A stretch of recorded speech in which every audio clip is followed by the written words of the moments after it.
Welcome to PSR news. నేను మీ అమృత. ఈరోజు మన స్పెషల్ గెస్ట్ ఇప్పటి వరకు చెప్పిన నేను గొప్ప వ్యక్తిగా సమాజ సేవే తన మొదటి ప్రాధాన్యతగా ఉన్న వ్యక్తి మేక వెంకటేశ్వరరావు గారు. ఎంతో మంది పేదలకు సహాయ సహకారాలు అందిస్తూ తనదైన శైలితో సమాజమే శ్రేయస్సు అనుకుంటూ ముందుకొచ్చి ఒక మ్యాన్ పవర్ కంపెనీని రన్ చేస్తూ అతి తక్కువ కాలంలోనే రాజకీయాల్లో అడుగుపెట్టి ఎంతో మంది బడుగు బలహీన వర్గాలకు తోడుగా ఉంటూ మంచి సేవకుడిగా పేరు తెచ్చుకున్న మేక వెంకటేశ్వరరావు గారు మనతో ఉన్నారు. నమస్తే సార్. మీరు 2024లో బిఎస్పీ పార్టీ తరఫు నుంచి విజయవాడలో ఎంపీగా పోటీ చేశారు. అంటే బిఎస్పీ పార్టీని మీరు ఎన్నుకోవడానికి ప్రధాన కారణం ఏమై ఉండొచ్చు? యాక్చువల్గా రాజకీయాల్లో మొట్టమొదటిసారి వచ్చేటప్పటికి RPI party Republican party of ఇండియాకి వచ్చారు.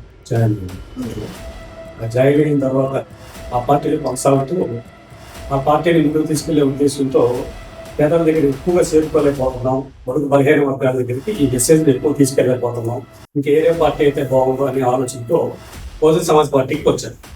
ఆ బహుజన్ సమాజ్ పార్టీలో ఉంటూ ఇంకా పేదల దగ్గరికి, ఇంకా బడుగు బలహీన వర్గాల దగ్గరికి వాళ్ళ అవసరాల కోసం వాళ్ళకి ఏదైనా అవసరమైతే మన దగ్గరగా ఉండడానికి ఈ పార్టీ అయితే మీకు బాగుంటుందనే ఉద్దేశంతో ఈ పార్టీని ఎంచుకొని మొన్న 24న ఇక్కడ విజయవాడలో రిపోర్ట్ చేయడం. కానీ బిఎస్పీ పార్టీ అనేది బీసీలకి అతీతంగా ఉంటుందన్నది నిజమే అంటారా? బీసీలకి అతీతంగా అంటే యాక్చువల్గా బహుజన సమాజ్ పార్టీ అంటేనే బీసీల పార్టీ అనుకోవచ్చు. బహుజన సమాజ్ పార్టీ అంటే బీసీల పార్టీ అనేది అర్థం. ఈ రోజు కూడా పార్టీలో ఉన్న పెద్దలందరూ కూడా బీసీలు ఎక్కువగా ఇన్వాల్వ్మెంట్ చేసి బీసీలకి రావాల్సినటువంటి హక్కుల గురించి లేదంటే బీసీలో రిజర్వేషన్ గురించి కూడా పోరాటం చేస్తా ఉన్నాం. ఎక్కువ టైం కూడా బీసీ గురించి పోరాటం. బీసీ అంటే బడుగు బలహీన వర్గాలతో పాటు నిమ్మ జాతులు, ఎస్సీ, ఎస్టీ కూడా వస్తారు. బీసీ అనే కాన్సెప్ట్ ఒక బ్యాక్వర్డ్ క్యాస్ట్ అంటే కొన్ని 139 కులాలు ఉన్నాయి. ఆ 139 కల్లా బీసీలు ఉంటారు. అదర్ క్యాస్ట్ ఎస్సీలు అవ్వచ్చు, ఎస్టీలు అవ్వచ్చు, మైనార్టీలు అవ్వచ్చు, ఎంత కూడా బడుగు బలహీన వర్గాలు వాళ్ళతో వస్తారు. రాజకీయంలో వచ్చిన సంవత్సరాలు ఉంటుంది. నేను 2015లో వచ్చాను. సపోజ్గా బహుశా 8 years అవ్వచ్చు. అంటే ఇన్ని సంవత్సరాలు మీ రాజకీయ ప్రయాణంలో మొట్టమొదటిసారి అంటే ఆంధ్రప్రదేశ్ మొత్తం అంటే అగ్రకులాల్లో రాజకీయవేత్తలే ఉన్నారు.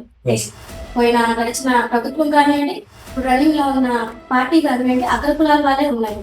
అంటే వాళ్ళని ఎదుర్కొని వాళ్ళకి పోటీగా మీకు న్యాయం చేస్తారంటున్నారు బడుగు బలహీన వర్గాల వాళ్ళకి వీళ్ళకి. తప్పకుండా. ఎందుకంటే ఎవరు వచ్చినా ఎన్ని పార్టీలు అగ్రకుల పార్టీలు ఉన్నా, అగ్రకులాల వాళ్ళు ఉన్నా, ఎవరు స్వార్థం వాళ్ళకు ఉన్నా, మన స్వార్థం మన స్వార్థం లేకుండా మనం పనిచేయాలనుకున్నప్పుడు తప్పకుండా ఒక వ్యక్తి ఆ వ్యక్తి ఆవతం మాత్రం, ఈ వ్యక్తి ఆవతం మాత్రం లేకుండా మన స్వార్థంగా నిస్వార్థంగా మనం పని చేయగలిగితే ఎక్కడికి వెళ్ళినా ఏ పార్టీలో సరే మనం బడుగు బలహీన వర్గానికి న్యాయం చేయించాలని నాకు కాన్సెప్ట్.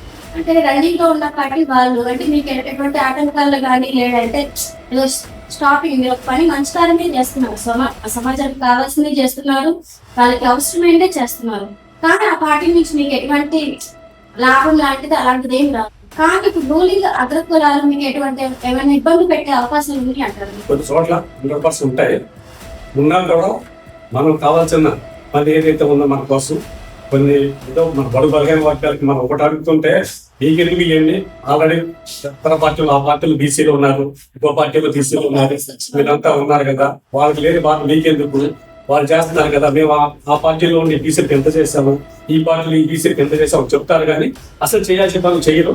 అలా చెప్పి మోసం చేస్తా ఉంటారు అగ్రవర్ణ పార్టీ. అంటే మీ యొక్క పార్టీలో బిఎస్పీ పార్టీలో మీకున్న గుర్తింపు ఏంటి? అంటే ఆ పార్టీ మీకు మిమ్మల్ని ఎలా గుర్తించింది? మీకు ఇచ్చిన గుర్తింపు? నాకు ఒక బీసీ నాయకుడిగా, యాక్చువల్గా నేను ఒక బీసీ నాయకుడిగా నన్ను ఇన్వాల్వ్మెంట్ చేసుకున్నారు వాళ్ళు. బీసీ నాయకుడిగా నాకు ఇవ్వాల్సిన గౌరవం అందిస్తాను. అంటే మీరు గతంలో రిపబ్లిక్ పార్టీలో పనిచేశారు, పనిచేశారు. అంటే మీరు పనిచేసిన టైంలో బోర్గడ్డ అనిల్ అనే వ్యక్తితో పరిచయాలు ఉన్నాయి అనేసి వార్త మా దగ్గరికి వచ్చింది. దాన్ని ఏమంటారు? అంటే పరిచయాలు అంటే యాక్చువల్గా ఆర్టీఐ పార్టీలో పనిచేసిన అతను కూడా చేశాడు. అతను బాగుంటుంది మాది. కానీ పార్టీలో సందర్భం వచ్చిన మీటింగ్ వచ్చినప్పుడు కంపల్సరీ కలుస్తాను, మాట్లాడుకుంటా ఉంటాయి వేరే విషయం.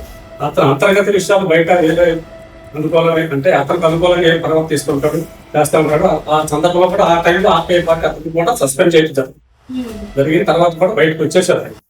మరి తర్వాత ఈ మధ్యకాలంలో ఏం జరిగింది అనేది అందరూ తెలిసి సెంట్రల్ గవర్నమెంట్ మినిస్టర్ దగ్గర మీకు అనిల్ గారికి చిన్న ఘర్షణ గొడవ లాంటి జరిగింది అన్నది మా దగ్గర ఉన్న సమాచారం. దానికి మీరేమంటారు? మీరు మరి క్వశ్చన్ వేసారు నాకు తెలియకుండా. యాక్చువల్ గా జరిగిన మాట వాస్తవమే. అతను అంటే నేనేదో మా బీసీ కనుమో లేకపోతే ఇంకో దాని మీద ఇష్యూ మీద పోరాడుతుంటే అతను ఇంకొక రకంగా దాన్ని మిస్అండర్స్టాండింగ్ చేసుకుని మా దగ్గరికి వచ్చి నువ్వు చేసేది అది కాదు, నువ్వు బీసీ అయినా వెళ్ళొచ్చు కానీ మా తెలియకుండా నువ్వు అంటే అతను ఆధిపత్యం చేయాలని ఆ చూశారు. మా తెలియకుండా నువ్వు చేయడం కరెక్ట్ కాదంటే నేను అది కరెక్ట్ కాదు, నీ పని నువ్వు చేసుకుని ఆ పని చేసుకుని అందరూ కూడా ఒకే పార్టీలో ఉన్నాం, ఇలా చేస్తే నేను బీసీ నాయకుడు నేను చేయాల్సింది నేను చేస్తాను, నువ్వు చేయాల్సింది నువ్వు చేసుకోని చెప్పి నేను ఆ రోజు వాకింగ్ ఇవ్వడం జరిగింది. ఏదో పాయింట్ దాస్తున్నారు అనేసి నాకు అనిపిస్తుంది. చిన్న అక్కడ జరిగిన పాయింట్ ఏదో దాస్తున్నారు అనేసి అనిపిస్తుంది. ఏమన్నా జరిగిన పాయింట్ కాకుండా ఇక్కడ జరిగిన అంటే అక్కడ ఇన్సిడెంట్ కాకుండా పై మాటలు చెప్తున్నారు అనేసి నేను అనుకుంటున్నాను. అదే నన్ను ఒక రకంగా వార్నింగ్ ఇచ్చే అంటే అతని స్టైల్ అతను కొంతమందికి వార్నింగ్ ఇస్తా ఉంటాను. ఆ వార్నింగ్ ఇచ్చే స్టైల్ నాకు కూడా ఒక వార్నింగ్ ఇవ్వడానికి ట్రై చేశాను. వార్నింగ్ నీ వార్నింగ్ నేను తీసుకున్నాను, నన్ను ఏం చేయలేవు, లేకపోతే ఆ వార్నింగ్ అది కరెక్ట్ కాదని నేను చెప్పేది కూడా నేను చెప్పాను. అప్పటి నుంచి కూడా అది వరకు ఏం రాలేదు. నేను కొంత అప్పటి నుంచి కూడా నేను ఆ టైం తర్వాత తక్కువ టైం ఉన్నాను అబ్బాయి తర్వాత బయట రావాలి. సరే, ఇప్పుడు ఉన్న రాజకీయ పరిస్థితుల్లో కూటమి ప్రభుత్వం అయితే రన్నింగ్ ప్రభుత్వం ఏపీలో 33% మహిళలకు రిజర్వేషన్ అనేది కల్పించింది. ఆ పార్టీ అనేది ఇస్తుంది అనేసి మీరు నమ్ముతున్నారు? అంటే 33% రిజర్వేషన్ ఇస్తుంది. ఈ మధ్యకాలంలో యాక్చువల్ గా మేము కేంద్ర ప్రభుత్వాన్ని కులగణన మీద జనగణన కులగణన చేయమని అడుగుతాము. అది చేయకుండా చేయాల్సిన పని చేయకుండా ఎవరు అడగనంత పని. అంటే మహిళలకు రిజర్వేషన్ మధ్యకాలం ఎవరు అడగలేదు. మనం అడగని బిల్లుని తీసి అంటే ఇంతకుముందు ఎప్పుడు కాంగ్రెస్ నాయకులు పెట్టారు ఆ బిల్లు పక్కన పెట్టేశారు. తర్వాత ఈ ప్రభుత్వం మరి కేంద్ర ప్రభుత్వం తనకి ఏదైనా అనుకూలం చేసుకోవాలని ఆలోచనలు చేశారా లేదా ఎలా చేశారో తెలియదు కానీ 33% ఎవరు అడగని టైం తీసుకొచ్చి బిల్లు పెట్టారు. మేము ఆ బిల్లు కూడా స్వాగతిస్తున్నాం. కానీ 33% మహిళల బిల్లులో బీసీల వాటా ఎంత తెచ్చడం మేము అడుగుతాం. 33% బిల్లు ఓకే స్వాగతిస్తాం. దీంట్లో ఎవరి వాటా ఎంత కావాలి, ఆ ఎవరి వాటా ఎంత కావాలంటే కులగణన చేయాలి, బీసీలు ఎంతమంది ఉన్నది తెలియాలి, అదర కులాలకు ఎంతమంది ఉన్నదో తెలియాలి. దాని ప్రకారంగా మా వాటా ఎంత కావాలి మాకు ఇవ్వాలని కేంద్ర ప్రభుత్వానికి రాష్ట్ర ప్రభుత్వం అడుగుతాం. మహిళలకి పర్సంటేజ్ తీసేసేసి ఎవరికి 33%లో ఏ కులాల మహిళలకి ఎంత ఇస్తున్నారనేది మీకు వచ్చింది. బీజేపీలో డబుల్ సర్కార్ అంటే డబుల్ ఇంజిన్ సర్కార్ అనేది రన్నింగ్ లో ఉంది. అంటే కేంద్రంలో ఉంది, రాష్ట్రంలో ఉంది. దాని పరిపాలన అనేది మీకు ఎలా అనిపిస్తుంది? అంటే రాష్ట్రంలో ఉంది, కేంద్రంలో ఉంది కదా, దాని పరిపాలన విధానాలు మార్చుకోవాల్సి ఉందా లేదంటే ఆ పరిపాలన యొక్క ఉద్దేశం ఏంటి? ప్రభుత్వాలు కేంద్ర ప్రభుత్వం కానీ రాష్ట్ర ప్రభుత్వం కానీ ఈ రోజు ఎన్డీఏ ప్రభుత్వం పరిపాలన ఉన్నాయి. చంద్రబాబు నాయుడు అవ్వచ్చు, మోడీ అవ్వచ్చు. కానీ నేను బీసీ తరఫున ఒక బీసీ నాయకుడిగా నేను ఒకటే అడగదలుచుకున్నాను. ప్రభుత్వాలు పరిపాలన ఎలా చేస్తున్నారు అనేది ప్రజలకు అందరికీ తెలుసు. నేను నొక్కిపెట్టి చెప్పాల్సింది మళ్ళీ మాకు కావాల్సిన మాట నేను గట్టిగా అడుగుతా. మాకు కావాల్సింది కులగణన చేయండి. జనగణనలో రేపు రాబోయే 26లో జనగణన చేస్తానంటున్నారు. జనగణనతో పాటు కులగణన చేయమని నేను గట్టిగా డిమాండ్ చేస్తా ఉన్నాం. ఇంతకుముందు ఢిల్లీలో జంతర్ మంతర్ దగ్గర బీసీ సంఘాలంతా వెళ్ళిపోయి ధర్నా చేస్తాం. రాష్ట్ర వ్యాప్తంగా కూడా ధర్నా చేస్తాం. ముఖ్యంగా చేయాల్సిన పని రెండు ప్రభుత్వాలు కూడా కలిసి చేయాల్సిన పని ఈ రోజు కులగణన చేసి ఏ కులానికి ఏ వాట ఎవరు ఎంత వాట వస్తే ఇస్తేనే ఈ రోజు ప్రభుత్వాలు అన్ని కూడా సక్రమంగా చేస్తున్నది నేను నమ్ముతాను. ఇప్పుడు నెక్స్ట్ ఎస్సీ వర్గీకరణ అనేసి అన్నారు. ఎస్సీ వర్గీకరణకి సపోర్ట్ అనేది ఇస్తున్నా బీజేపీ అనే ప్రభుత్వం ఎస్సీ వర్గీకరణకి సపోర్ట్ ఇస్తున్నా, న్యాయం చేస్తున్నా అనేసి ఈ రోజు అంతా అనుకుంటున్నారు. ప్రజలు రాజకీయ నాయకులు కూడా పెద్ద మాట అంటున్నారు. ఈ రోజు బీజేపీ ప్రభుత్వం ఎస్సీ వర్గీకరణకు అనుకూలంగానే ఉంది. ఎక్కువ బీసీలు కూడా బీసీ వర్గీకరణ కూడా చేయలేదు. రాష్ట్ర సపోర్ట్ చేస్తుంది, కేంద్రం సపోర్ట్ రాష్ట్ర ప్రభుత్వం వైసీపీ కులగణన చేసి సైలెంట్ గా వచ్చేసింది. అంటే ఇప్పుడు వచ్చిన ప్రభుత్వం కూడా కులగణన పేరు కాదు కదా, దాన్ని మూసి కూడా అటాచ్ చేయదు. అంటే కావాలని నొప్పుతున్నారా లేదంటే పట్టించుకోవటం లేదని బీసీ వాళ్ళు అసలు పట్టించుకోవటం లేదనేసి అంటున్నారా? దీని మీద మీ యొక్క అభిప్రాయం ఏంటి? గత ప్రభుత్వం వైసీపీ ప్రభుత్వం కులగణన చేసి దాని రిజల్ట్ బయటకు తీయకుండా తీస్తామనే ఆలోచన ఉందా లేదా మాత్రం ప్రభుత్వం మారిపోయింది. మరి ఈ ప్రభుత్వం వచ్చి ప్రభుత్వం వచ్చి ఇప్పుడు 8 నెలలు అవుతుంది. బీసీ సంఘాలు అంతా కూడా ఘోషిస్తామే. కులగణన చేయాలని కేంద్ర ప్రభుత్వం డిమాండ్ చేస్తామని రాష్ట్ర ప్రభుత్వం డిమాండ్ చేస్తామని.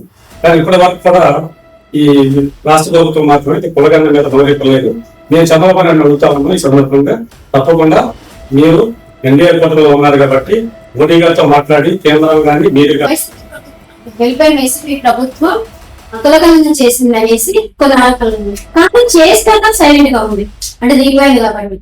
ఇప్పుడు రన్నింగ్ లో ఉన్న రూలింగ్ పార్టీ కూడా ఎన్డీఏ కూటమి కులగణన పేరు కూడా తగ్గలేదు. దాని మీద మీ అభిప్రాయం ఏంటి? యాక్చువల్గా గత ప్రభుత్వం వైసీపీ ప్రభుత్వం కులగణన ఈసీ సంఘాలు ఎన్నో పోరాటాలు చేయబట్టి కులగణన చేస్తామని హామీ ఇచ్చి కులగణన చేసిందే కానీ టైం లేక అనేది తెలియదు, ఏదైనా కానీ మొత్తానికి కులగణన చేసి ఆ రిజల్ట్ బయట పెట్టు. మరి గత ఈ ప్రభుత్వం వచ్చే 8 నెలలు అవుతుంది. మేము చంద్రబాబు నాయుడు అడుగుతున్నాము, మా పోరాటాల సందర్భంగా ఎన్నో చోట్ల ధర్నా చేస్తా ఉన్నాం, అడుగుతా ఉన్నాం కేంద్ర ప్రభుత్వం కానీ రాష్ట్ర ప్రభుత్వం కానీ.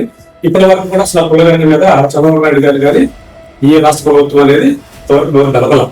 నేను ఈ రోజు చంద్రబాబు నాయుడు గారికి చెబుతాం ఈ సందర్భంగా, కూటమిలో ఎన్డీఏ కూటమి ఉన్నారు కాబట్టి ప్రధానమంత్రి గారు మీకు అనుకూలంగా ఈ రోజు మీరు కానీ మీ ప్రభుత్వం కానీ ఈరోజు కేంద్ర ప్రభుత్వంతో కలిసి ప్రయాణం చేస్తాం.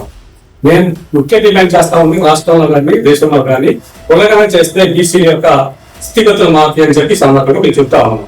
తప్పకుండా మీరు డిమాండ్ చేసి మా తరఫున మీరు డిమాండ్ చేసి రాష్ట్రంలో కులగణన చేయాలి, దేశంలో కూడా మొత్తంలో కులగణన చేయాలి మన కాన్సెప్ట్.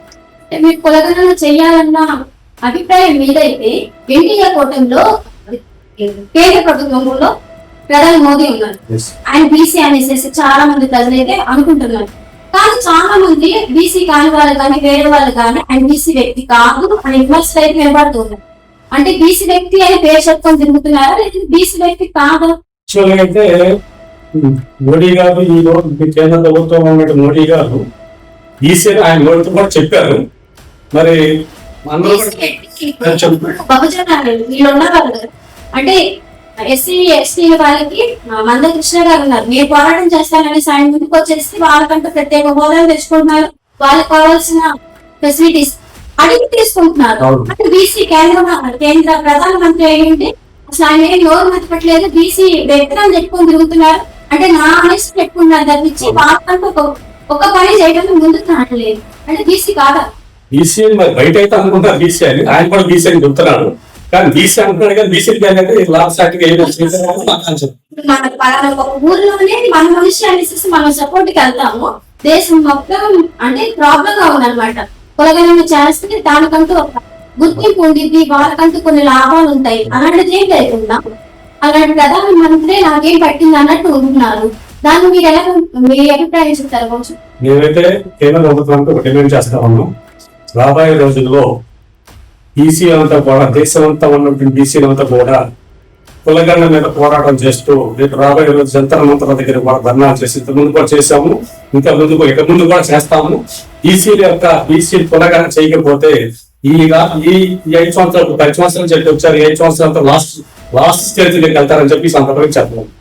ప్రధానమంత్రి గారు బీసీలు చెప్పుకొని బీసీ అని చెప్పి తిరుగుతా ఉన్నారు. ఆయన బీసీలకు న్యాయం చేయకపోతే, ఈ దేశంలో కులగణన చేయకపోతే ఆయన ఇంతవరకు ఈ బీజేపీ ప్రభుత్వం ఎన్నికైందని చెప్పడానికి కూడా ఏ సందేహం లేదు. అంటే తెలంగాణలో రేవంత్ రెడ్డి చేశారు అనమాట, కులగణన చేశారు. అక్కడ కాంగ్రెస్ పార్టీ కూడా చేశారు, బీజేపీ పార్టీ అయితే వాళ్ళు కూడా వచ్చారు కాదంటారా? అంతేకాదు, అందరూ అదే అనుకుంటున్నారు ఈరోజు అదే అనుకుంటున్నారు. బీజేపీ చాలా రాష్ట్రాల్లో ఉంది, అధికారం ఉంది, అధికారం ఉన్న చోట కూడా ఎక్కడ కూడా కులగణన చేయదా. ఇంతకుముందు బీహార్లో నితీష్ కుమార్ గారు ఉన్నారు, ఆయన చేశారు, అక్కడ 62% బీసీ ఉందని చెప్పారు. ఈ రోజు తెలంగాణ ప్రభుత్వం రేవంత్ రెడ్డి గారు చేశారు, 42% బీసీలు ప్లస్ మైనారిటీలు ఉన్నారు, 50% వస్తుందని చెప్తున్నారు. అది కూడా పెద్ద ఫిగర్. ఎవరైతే రెండోసారి మళ్ళీ రీసర్వే చేస్తున్నారు, నిర్దిష్టమైన ఒక అంకి చెప్తారు రాబోయే రోజుల్లో. అదే విధంగా రాష్ట్రంలో కూడా చేయాలని చెప్తాను. ఇప్పుడు ప్రజలకు మీరు ఏం చెప్పాలంటే, అంటే బిఎస్పీ ఒక అజెండా ఏంటి, ప్రజల దృష్టిలోకి మీరు ఏం తీసుకెళ్లాలనుకుంటున్నారు? బిఎస్పీ అజెండా బడుగు బలహీన వర్గాలుగా అధికారులు కావాలని కోరుకుంటారు. ఎలాంటి అధికారులు కావాలంటే? రాజ్యాధికారం కావాలని కోరుకుంటారు. బీజేపీ బిఎస్పీ యొక్క కాన్సెప్ట్, బిఎస్పీ యొక్క ఉద్దేశం రాబోయే రోజుల్లో బడుగు బలహీన వర్గాలకు అధికారం రావాలి, వాళ్ళకి రావాల్సిన హక్కులతో పాటు అధికారం వస్తేనే దేశంలో ఉన్నటువంటి ఈ బీసీల స్థితిగతులు మాట్లాడని చెప్పి మా కాన్సెప్ట్. గడిచిన ప్రభుత్వం అరాచక పాలన వేసి ప్రజలే వెనక్కి నెట్టేసేసి ఎన్డీఏ కూటమి తీసుకొచ్చడం పెట్టుకున్నారు. కానీ చాలా మంది ప్రజలు ఇప్పుడు ఏమంటున్నారంటే 8 నెలలు అవుతుంది ఎన్డీఏ కూటమి వచ్చేసి పని చేసి ఎటువంటి అభివృద్ధి లేదమ్మా మాకు అనేసి అంటున్నారు. లైక్ ఉచిత బస్సు అన్నారు లేదు, ఫీజు రియంబర్స్మెంట్ అన్నారు లేదు, నీకు 15,000 అన్నారు అది లేదు. అంటే మాట పడికే ఉందా రాష్ట్ర ప్రభుత్వం అనేసి అంటున్నాం. దాని మీరేమంటారు? మొత్తం చెప్పాలంటే ఈ ప్రభుత్వం వచ్చి 8 నెలలు అవుతుంది. ఈ కూటమి ప్రభుత్వం 8 నెలల్లో అనుకున్నంత చేయాలంటే 8 నెలల టైం సరిపోదు, 1 సంవత్సరం చూడాలని నా ఉద్దేశం అయితే ఒక బీసీఎఫ్ గా నేను చెప్పేది. చంద్రబాబు నాయుడులో ఒక విషయం చెప్పాలంటే ఆయన అనుకున్నట్టుగా చేస్తారనేది ప్రజల అభిప్రాయం. రాబోయే రోజుల్లో కొంచెం వెయిట్ చేస్తే ఈ సూపర్ 6 అనే పథకాలతో ఆయన వచ్చారు. సూపర్ 6 పథకాల్లో ఫస్ట్ పథకం 3,000 రూపాయలు పెన్షన్ ఉంటే దాన్ని 4,000 చేస్తారని చెప్పారు. వెంటనే ప్రభుత్వం 4,000 చేశారు. అదేవిధంగా పిల్లలకి తల్లి దీవులు 18,000 రూపాయలు సపోజ్ ఎంతో కరెక్ట్గా ఐడియా లేదు అది చేస్తా ఉన్నారు. అది ఈ నెల వచ్చే నెలలో ఎట్లలో స్టార్ట్ చేస్తామని చెప్పి మా గ్యాబ్లింగ్ మీకు అన్నారు. ఆయన మీకు టైం ఇస్తే చేస్తారనేది నా అభిప్రాయం. కానీ ప్రజలు మాత్రం ఇంకా చేయలేదు. ఆ ప్రభుత్వం సంక్షేమ పథకాలు ఇంటికి తీసుకొచ్చి ఇచ్చింది, ఆ సంక్షేమం మీద బాగా ఫోకస్ పెట్టింది. ఈ ప్రభుత్వం ఇంకా ఫోకస్ చేయలేదు అంటున్న మాట వాస్తవం, బయట జరుగుతున్న మాట వాస్తవం. ఇది కూడా ఆ ప్రభుత్వం గ్రహించి తొందరగా ఆ సూపర్ 6 కానీ చేయగలిగితే రాబోయే రోజుల్లో ప్రభుత్వం చాలా స్టాండర్డ్ గా ఉంది కదా. చదువుకున్న పిల్లలకి ఫీజు రియంబర్స్మెంట్ అనేది వచ్చి ఫస్ట్ సంగతి బిఎస్ అయ్యింది అంటే పోస్ట్ గురించి ఇంపార్టెంట్ చేస్తున్నారు. సరే అది నిజమే. కానీ నిరుద్యోగులు కూడా రోజు రోజుకి సంఖ్య పెరుగుతున్నారు. ఒక సంవత్సరం దాటిందంటే 1,00,000 2 లక్షల మంది నిరుద్యోగులు పెరుగుతున్నారు. వాళ్ళు నిరుద్యోగుతున్నారు అదన్నారు ఏం లేదు. కానీ మీరు ఇప్పటికీ సపోర్ట్ ఇస్తున్నట్టే మాట్లాడుతున్నారు. కానీ మీరేమంటారు? సపోర్ట్ ఇస్తామంటే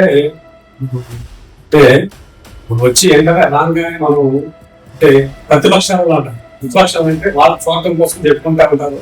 ఏదో తొందర చేయట్లేదు లేదా ప్రభుత్వం బాగుండలేదని చెప్పుకునేదారు. ప్రతిపక్షం అందుకే ఏ పార్టీకి సంబంధించిన వాళ్ళకి రాలేదు. అంటే ఓజే సంబంధించిన పార్టీలు ఉన్నా వాస్తవాలు మాట్లాడుకోవాలి. నేను ఒక బీసీ నాయకుడిగా బీసీఎఫ్గా దగ్గరగా చూశాను ఈ కూటమిలో. మేము ఇంతకు ముందు కూడా ఈ ప్రభుత్వానికి మేము సపోర్ట్ చేసాము. బీసీకి న్యాయం చేస్తారనే ఉద్దేశంతో మేము ఇంకా దాని మీద ఆలోచించుకుంటే విన్నాము. రాబోయే రోజుల్లో ఆయన అనుకున్నదాన్ని బిల్లు చేస్తారు అనేది నా అభిప్రాయం. బహుజన పార్టీ సంఘం తరపు నుంచి అంటే సమాజంలో సంఘం తరపు నుంచి ఏ కార్యక్రమాలు చేశారంటే ప్రజలకు ఉపయోగకరమైన కార్యక్రమాలు చేశారంటే అది మీ ద్వారా తెలుసుకున్నాం అనేసి. నేను బీసీ సంక్షేమ సంఘం ఆంధ్రప్రదేశ్ లో చాలా సంఘాలు ఉన్నాయి. ఉంటే ఒక కార్డులు వేసుకుని విమర్శించేది కాదు. కానీ శంకరాగా ఆధ్వర్యంలో ఉన్నటువంటి బీసీ సంక్షేమ సంఘం ఆంధ్రప్రదేశ్ లో చాలా ఉన్నతంగా కావాల్సిన విషయాల మీద చాలా పోరాటాలు చేస్తుంది. మొట్టమొదటిసారిగా ఆంధ్రప్రదేశ్ లో దేశంలో ఉన్నటువంటి అన్ని రాష్ట్రాల్లో ఆంధ్రప్రదేశ్ లో కులగణన మీద మొదటిసారిగా గెలవెత్తిన పార్టీ ఏదన్నా సంక్షేమ సంఘం అంటే క్యాన్సర్ శంకరాగారి సంక్షేమ సంఘమే. మేము అదే సంఘంలో నేను ఈ రోజు ఎన్టీఆర్ జిల్లా ప్రధాన కార్యదర్శి గా పనిచేస్తా ఉన్నాను. రాబోయే రోజుల్లో కూడా ఈ కులగణన మీద మేమే ఎక్కువ ఫోకస్ చేసి రాబోయే రోజుల్లో పోరాటం చేస్తామని కూడా సంబంధిస్తున్నారని చెప్తాను.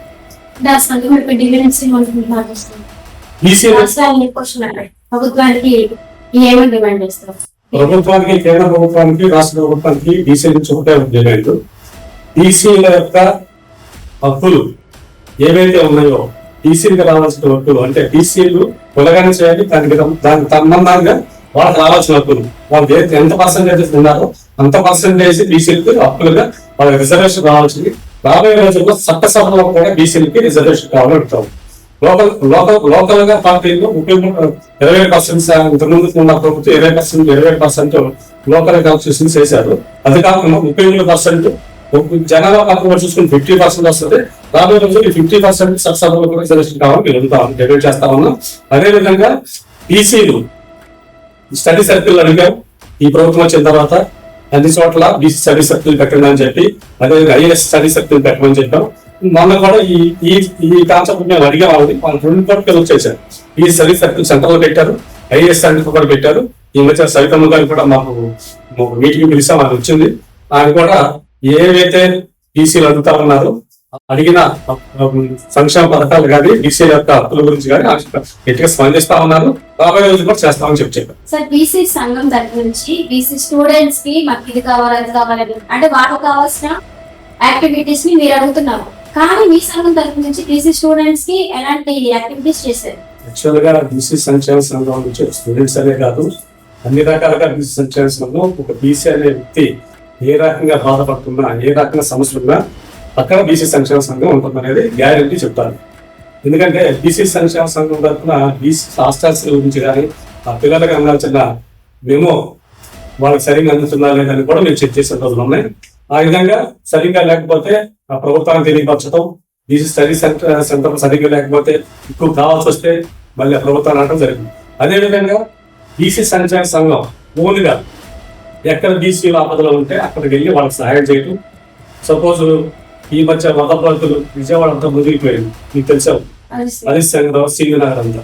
అక్కడ మా బీసీ సంక్షేమ సంఘం పేసన్ శంకరారాయణ ఆధ్వర్యంలో 10,000 మందికి మేము రైస్ బస్తాలు పంచడం జరిగింది. ఒక 50 కేజీలు 50 కేజీలు బస్తా. అలా మేము ఆ సింగ్ నగర్ చుట్టుపక్కల కూడా చాలా మందికి మేము ఈ రైస్ పంచడం జరిగింది. అదేవిధంగా మరి ఇంతకుముందు ప్రభుత్వం అమర్నాథ్ గౌడ్ అని ఒక వ్యక్తి పిల్లాడు 10th క్లాస్ చదివే పిల్లాడిని అల్లరమ్మకాలు వాళ్ళ చెల్లెలు లేదు అన్నారని చెప్పి ఆ రోజు పెట్రోల్ పోసి చంపేయడం జరిగింది. దాని మీద కూడా మేము పోరాటం చేస్తాము. వాళ్ళకి తగిన న్యాయం చేయాలని చెప్పి మేము పోరాటం చేయబట్టే ఆ రోజు ఆ ప్రభుత్వం ఎస్సీ ప్రభుత్వం స్పందించి వాళ్ళకి కావాల్సిన కార్యక్రమాలు ఏదైనా మేము మా ద్వారా మేము చేయించాం.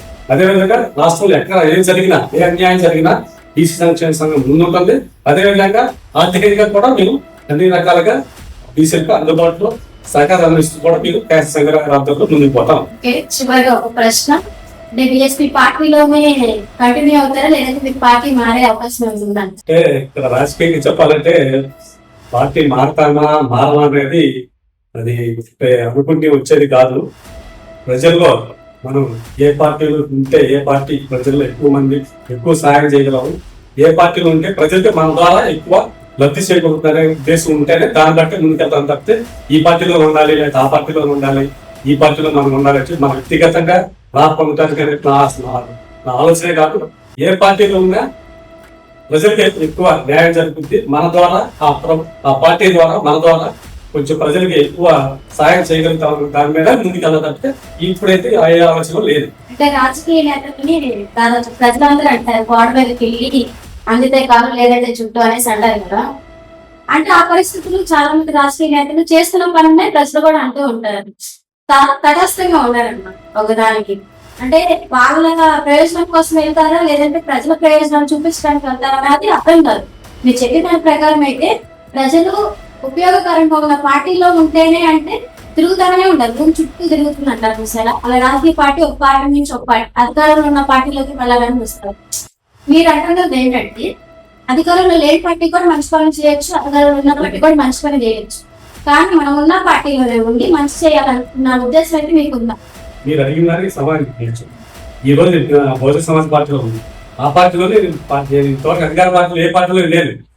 దాని గురించి నేను ఆలోచించుకోవడానికి లేకపోతే ఇంతకుముందు ఆర్టీఐ పార్టీలో ఉన్నా ఆ పార్టీలో ఉన్న ప్రజల్లోకి వెళ్ళి అలాగే సేవ చేయాలని వెళ్తాం. బహుజన సమాజ్ పార్టీలో ఉన్నా అదే విధంగా సేవ చేయాలని చెప్పి వెళ్ళా. రేపు ఇతర అధికార పార్టీలోకి వెళ్తాను నేనేమో చెప్పలేదు, లేకపోతే ప్రభుత్వ పార్టీలకి నేను వెళ్తానని చెప్పట్లా. ఏ పార్టీలో ఉన్నా ప్రజలకు సేవ చేసే పార్టీలోనే ఉంటుంది. చూసారు కదా, తన ఒక సామాజిక సేవ, సమాజంలో తన కట్టు ఉన్న గుర్తింపు, బహుజనుల కోసం ఎంత పోరాటం చేస్తున్నారు అన్నది తన మాటలోనే విన్నాము. అండ్ సమాజం కోసం నా వంతు నేను చేయాల్సినంత చేస్తాను, నాకు అధికారం ఉన్నా లేకపోయినా కానీ ప్రజల కోసం నేను ఉంటానన్న వ్యక్తి మన వెంకటేశ్వరరావు గారు. Thank you sir. అడిగిన ప్రతి ఒక్క ప్రశ్నకి ఓపికగా సమాధానం చెప్పినట్టు థ్యాంక్ యూ సార్. ఇంట్రెస్టింగ్ వీడియోలతో మళ్ళీ ముందుకు వస్తాను. Thank you.